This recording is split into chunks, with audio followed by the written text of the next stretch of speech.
Welcome to Storycomic Presents, where we interview amazing storytellers and artists. This is episode 430. I'm your host, Barney Smith of Storycomic.com. And we're excited to have with us the internationally acclaimed and award-winning writer, Johnell DeWitt, and famed illustrator, Maggie Shang.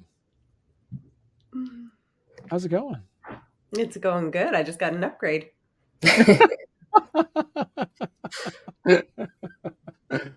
So, yeah, we were talking before. So, Johnell, you're in Virginia. Maggie, you're in Maryland. I am in Vermont. So we were all in the same time zone, which is very exciting. And which means that we didn't have to adjust anything. We didn't have to when I have some people from England, they'll be on, it's 11:30 at night for them and all that kind of fun stuff. But no, we're smack dab right here, 6:15, ready to go. Stalled for a good 15 minutes, but hey, we're in it. We're in it now. So the two of you are part of the Kids Comic Unite Anthology. Let's go. And the two of you actually teamed up to tell one of the stories, correct? Yeah. Okay.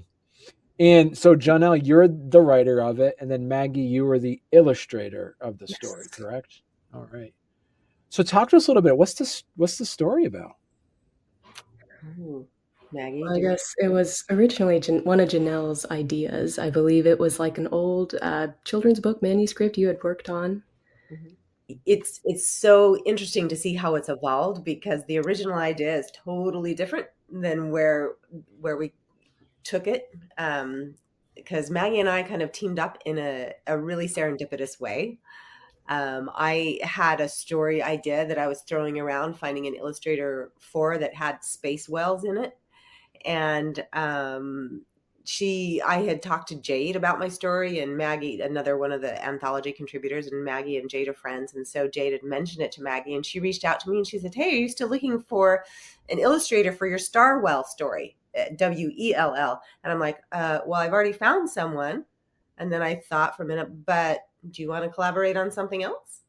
And so we had a few emails back and forth where we were thoroughly confused each other.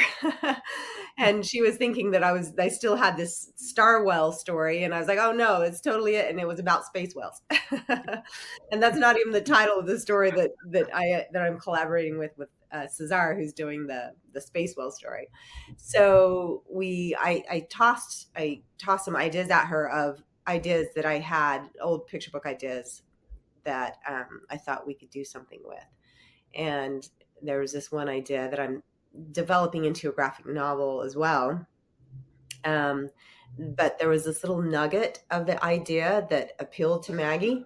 And so I said, all right, let's work with this, and let's just make it so different from my story that it's not really a resemblance. And so it was a really fun process to just take that little nugget of an idea and then see how kind of opposite I could go with it.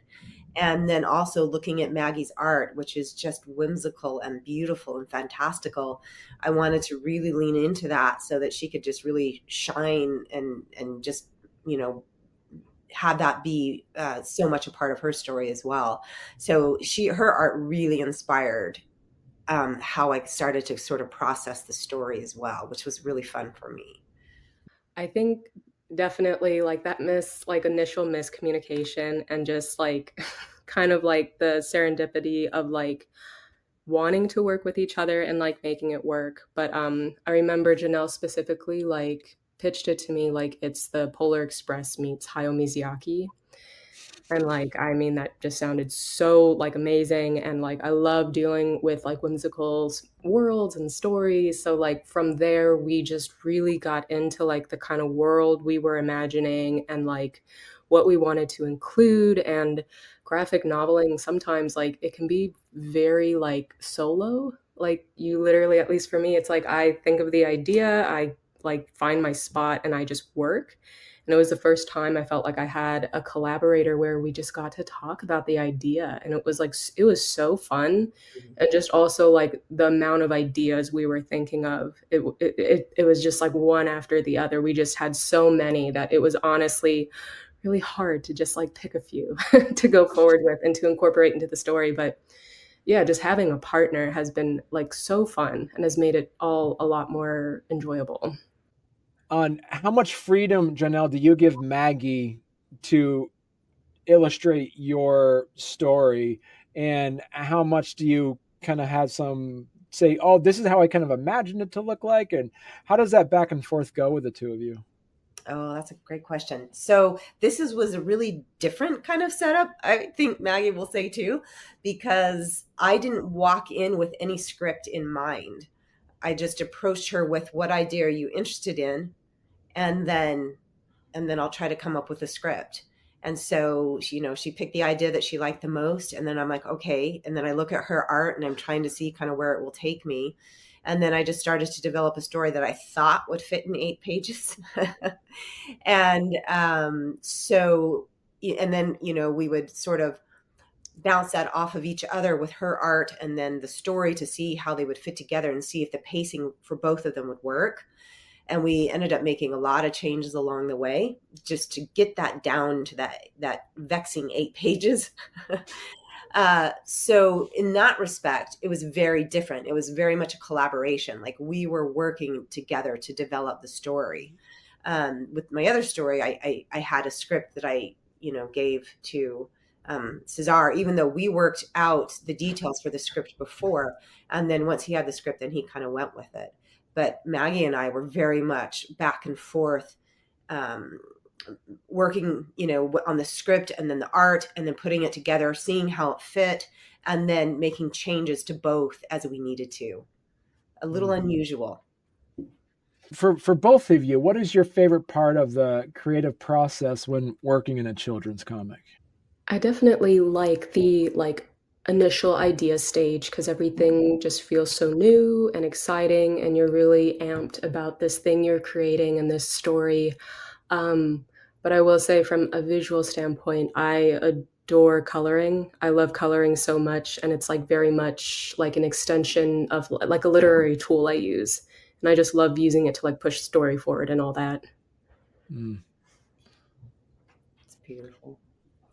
For me, I enjoy the idea stage also, just coming up, just pie in the sky, all of the possibilities.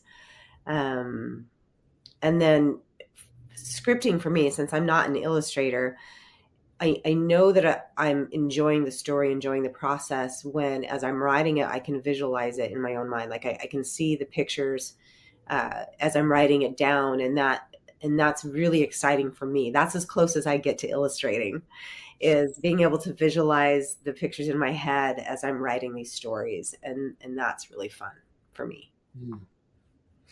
So can you guys kind of share a memorable moment from working on the Let's Go anthology? You go first, Maggie.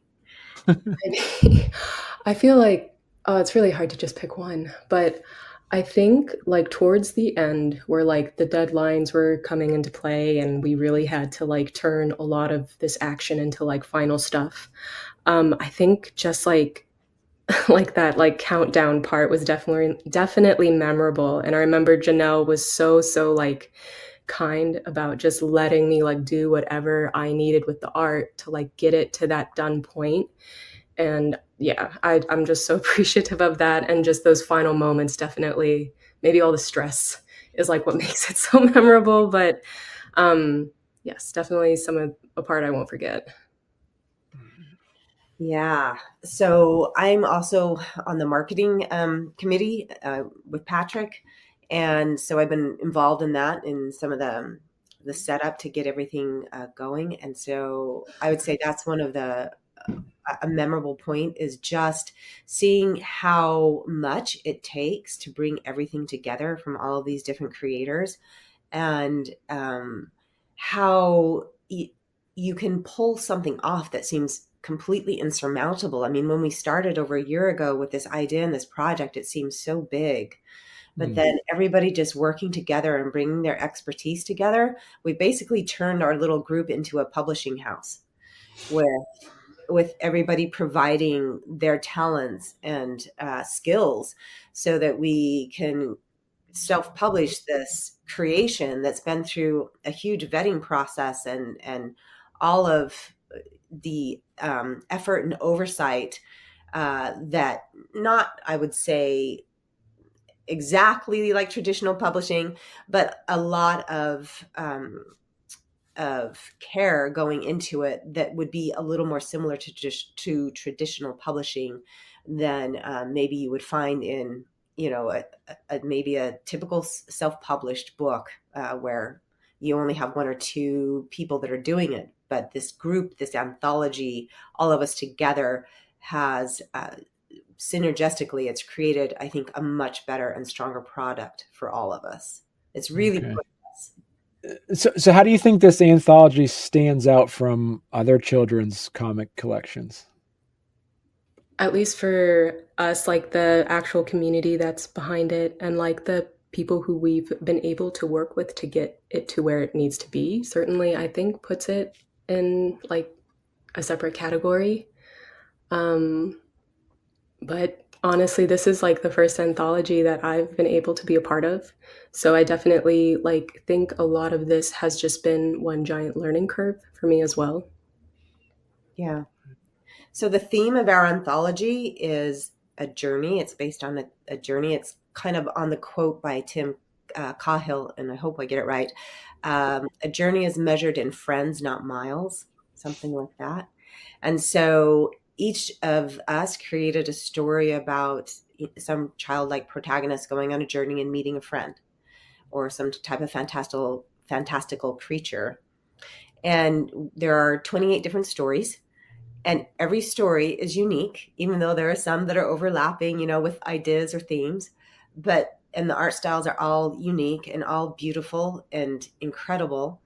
But we have managed and from all over the world too, right? We've got people, international creators, and we have debut creators, and we have seasoned creators who are all part of this. But bringing all of that together in one book, to me, is a really beautiful, unique little nugget of all these different, disparate ideas based on one theme, and how everybody interpreted that, I think, is just fascinating. And the art styles are all over the map, and the stories are fun and quirky and all over the map.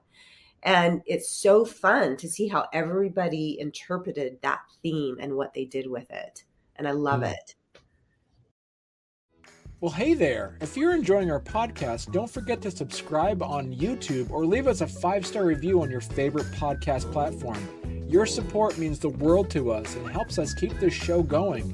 We love hearing from you, so any feedback is welcome. And thank you for being a part of our podcast family and for all your support. It truly means a lot to us. Did you guys also incorporate some educational elements into the story? No. Really?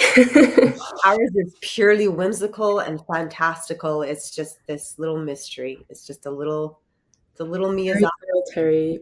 Fairy tale-esque. Sorry. Yeah.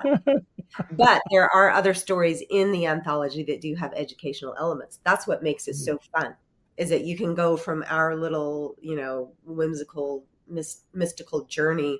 And then there's one that's, I think, like the Pliocene era. It's got some things from the Pliocene era in it, and some others that have little educational bits in there. And so it really is just an absolute feast for the eyes and for the brain to go through and see those things. I think kids will enjoy it because there's something in it for everyone. Because you kind of mentioned earlier too, Maggie, that you love coloring. So how does this work in particular in this anthology kind of reflect your other aspects of your personal artistic style? I do think I was very lucky that Johnell kind of just let me like run with it and gave me a lot of freedom with it. But I definitely think like when, even like from the get-go, like I I'm thinking of color, like all the way like from the story and what colors are going to communicate what I want.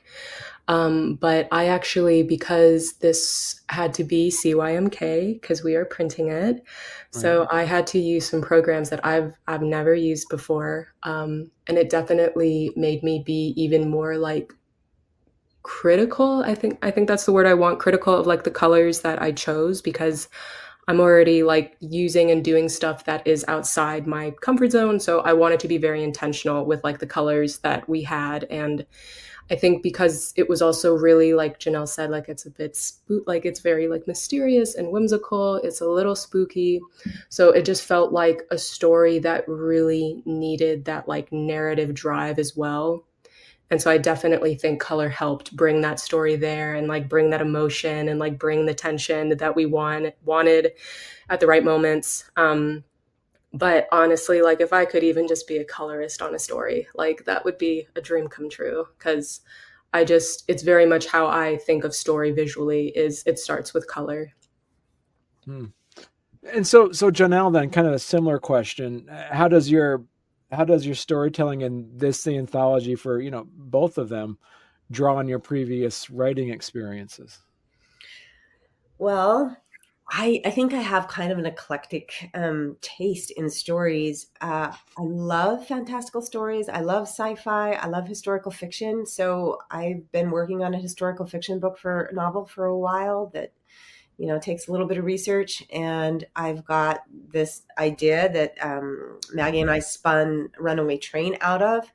It's one that I'm in love with too, and that's very just fantastical and um, I kind of build that as the as like an Amulet meets Scorpio races kind of a story where it's got like the setting of the Scorpio races, but like kind of the epic evolvement of Amulet. And I think it's probably very bold of me to use Amulet as a comp in that, but I love it. Um, so yeah, I love all different types of stories, and I love to write in all of them. I think it's brain food for me to be able to just kind of not limit myself to any one genre. What role do you think digital platforms play in the future of kids comics? I definitely think they aren't going anywhere. I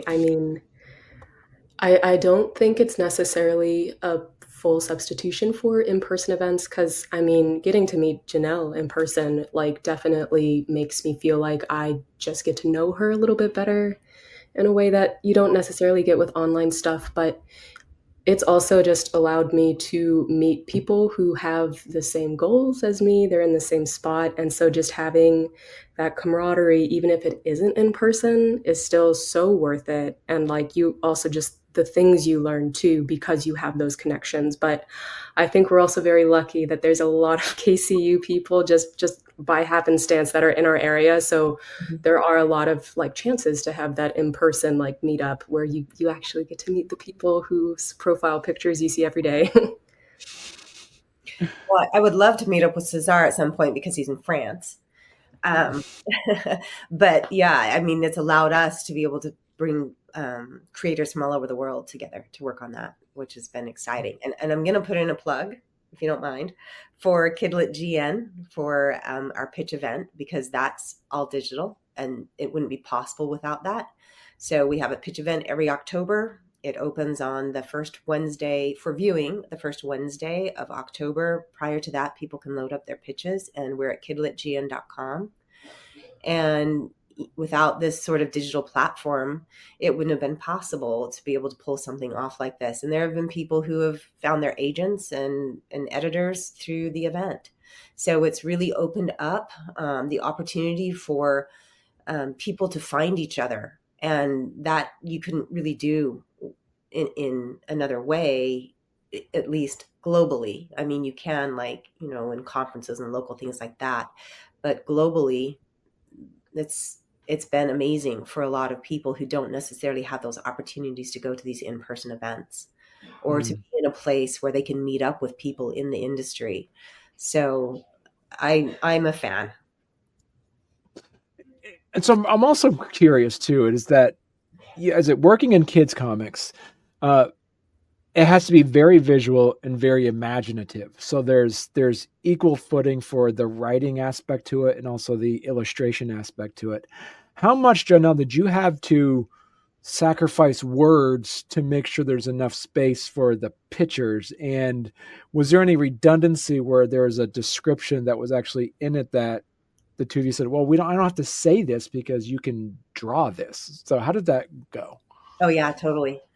Yeah. So I tried to be cognizant of the small space. Like I try to make the dialogue as brief as I can without losing anything, or I try to make it so that it's like extendable through different panels so that it can be broken up and still maintain a flow.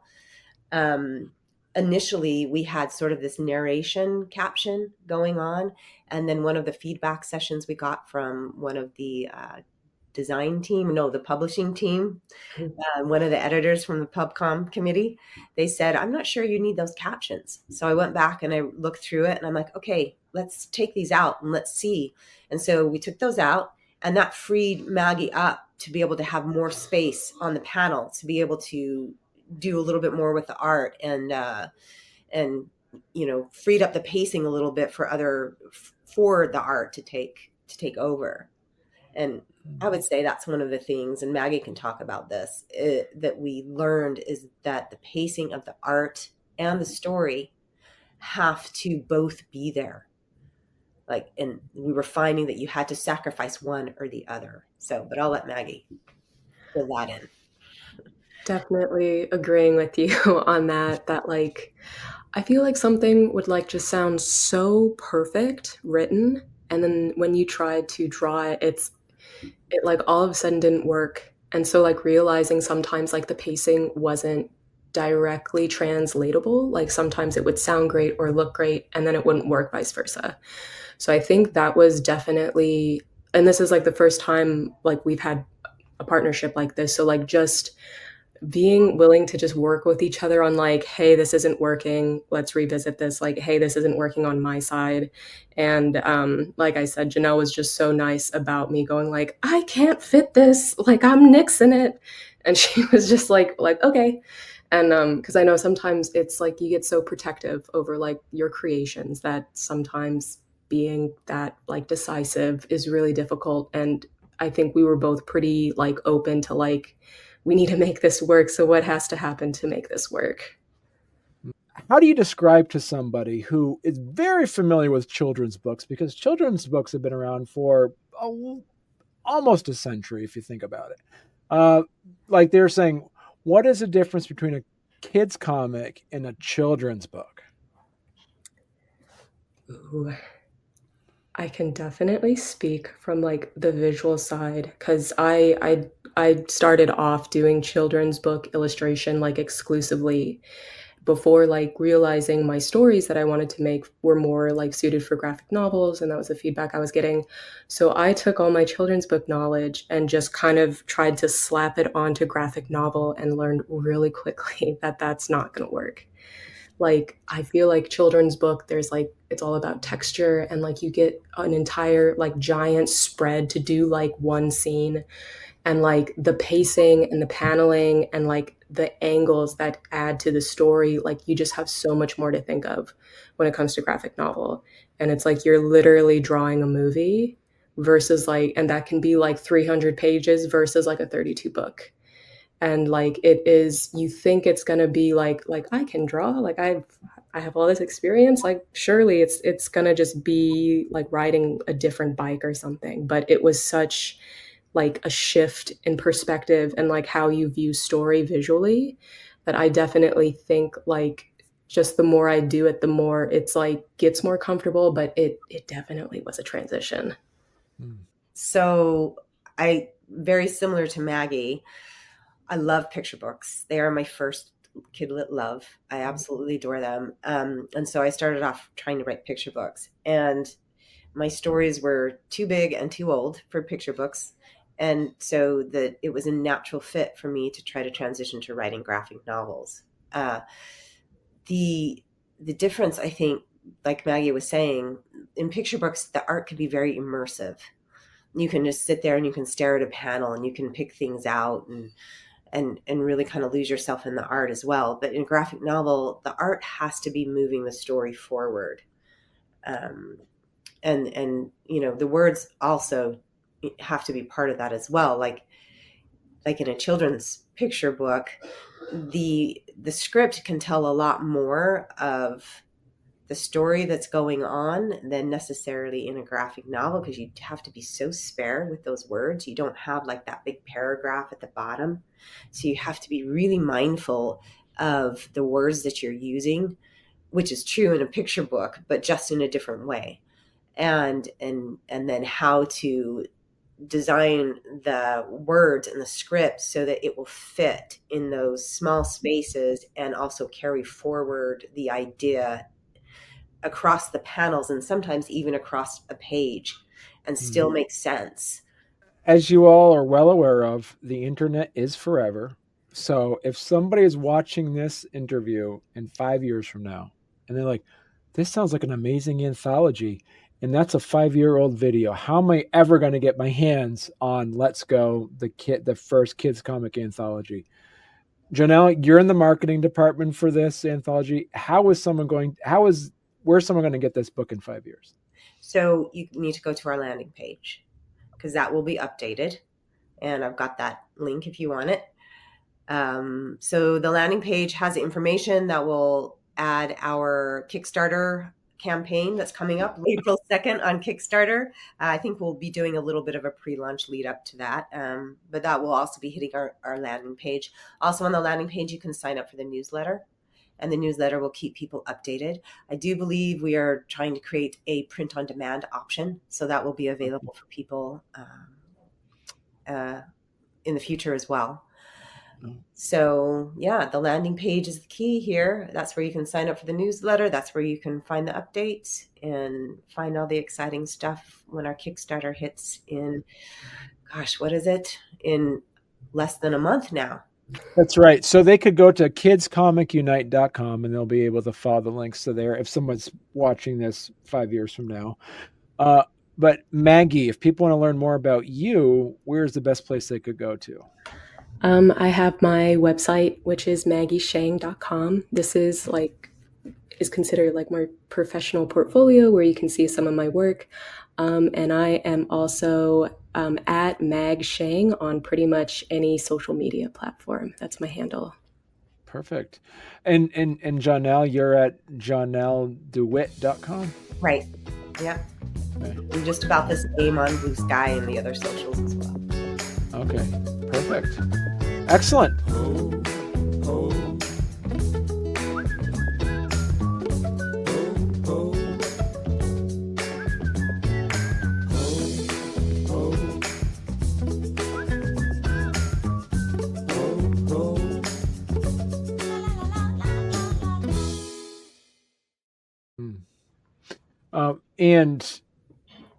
And so my next question.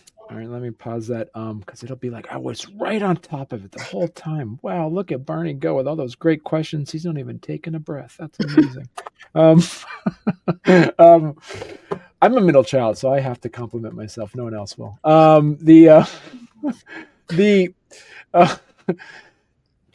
So if I was talking, so